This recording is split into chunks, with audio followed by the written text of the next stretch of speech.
Recently visiting the Royal Highness of Bunyoro Kingdom.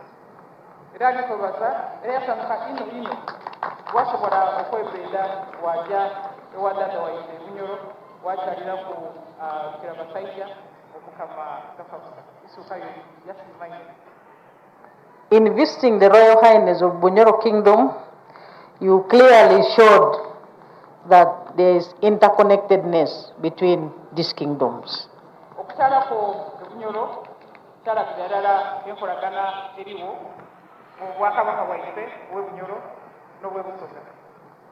And His Excellency the President asked me to mention to you, together with other cultural leaders present here, that it is very important to always demonstrate and clearly expose that interconnectedness between us and among us, and he would like the kingdoms to always clearly bring out what brings us together, what connects us together, rather than the differences.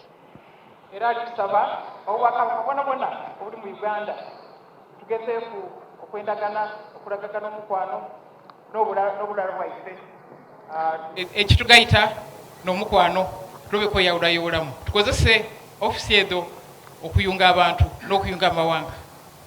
And he wants this interconnectedness to come out whether within Uganda, at the East African level, or at the African level, because the people of Africa are the same, and they should work very hard together, pursuing our interests.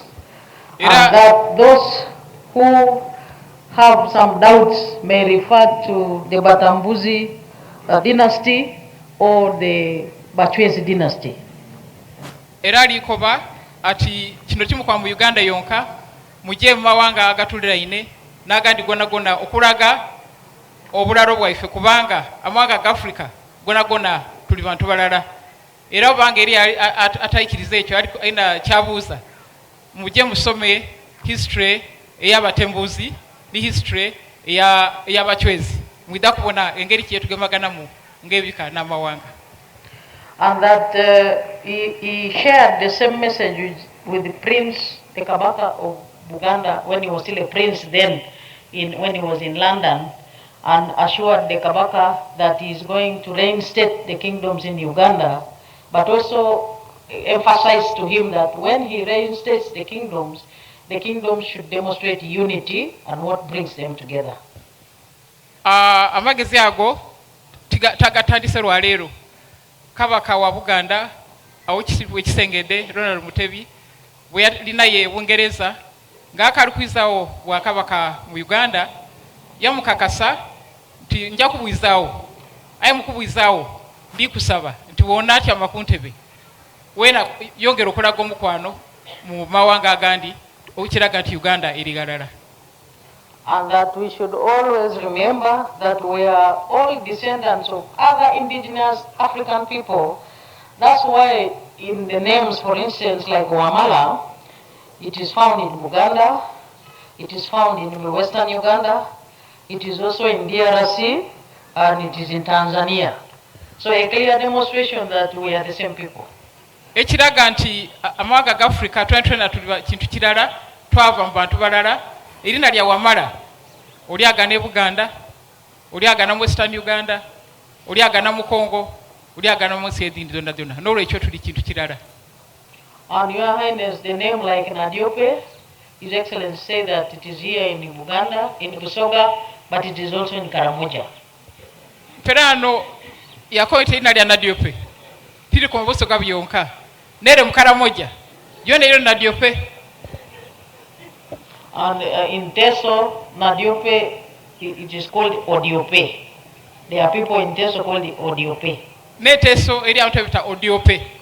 Kale kyona kiraga era tuli balalawo. And His Excellency the President said that the name of the bride, Mutesi, it is also in Ankole, but in Ankole they pronounce it a bit differently, Mutesi with the TSI. And that means a favorite child.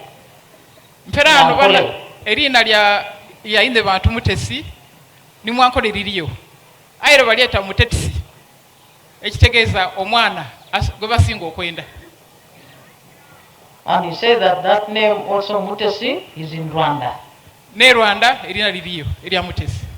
So he asked me, Your Grace, Your Eminence, and Your Highness, to emphasize the point of unity and interconnectedness as kingdoms and as people of Africa. So antumye ensonga eyo tutekuina isira okumanya nti tuli kirala tufaanana tukolere ala tusigale nga tuli ala twegaite.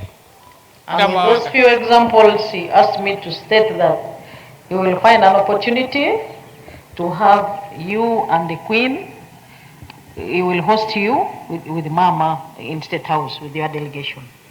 Era baba alikakasa nti ekisera kitali kyagala ino aida kweta ninde bantu muje the most important point, Your Highness, Your Eminence, Your Grace, and Your Highness, is that I should repeat and repeat unity and interconnectedness. I think I've repeated it enough. Abekanisa abakobye ekyo bawulire ino enjiri kyokuba tuli kintu kirala era mwaga gafe gegemagana nebika bigemagana. And finally, he said that as an African parent, he has also participated in raising you, Your Highness, and he still wants to continue being a parent to you, Your Highness, and therefore he has offered you 20 cows, which is a custom according to him, to welcome the incoming bride, because he is on your side, Your Highness, as your parent. So he is welcoming the bride with 20 cows, which I have brought, and he said it is called okulabirira in the local language. Alikoba atiyenga president atenga latawo akukuziza ali kusaidia eno eri ku jebagabiro muwala n'olwekyo ye ngalatawa w'omaka ali kusangaza omugole nga muwa ente 20. So Your Grace, Your Eminence, and Your Highness, you can see how tough the assignment is. But I believe that I have done it to the best of my capacity. That is the assignment. That is the message which he gave me on phone. And I would now like to ask for your authority, Your Grace, to hand over the 50 cows. But in my capacity also as a Mutesi, Your Highness, a Mutesi of Bugweri, who is from Teso, I came with physical cows, two physical cows. I'm told they are grazing somewhere, the other eastern side. And I came with 2 because Your Highness, the children must drink milk. I heard His Grace saying that one of the reasons for marriage is procreation.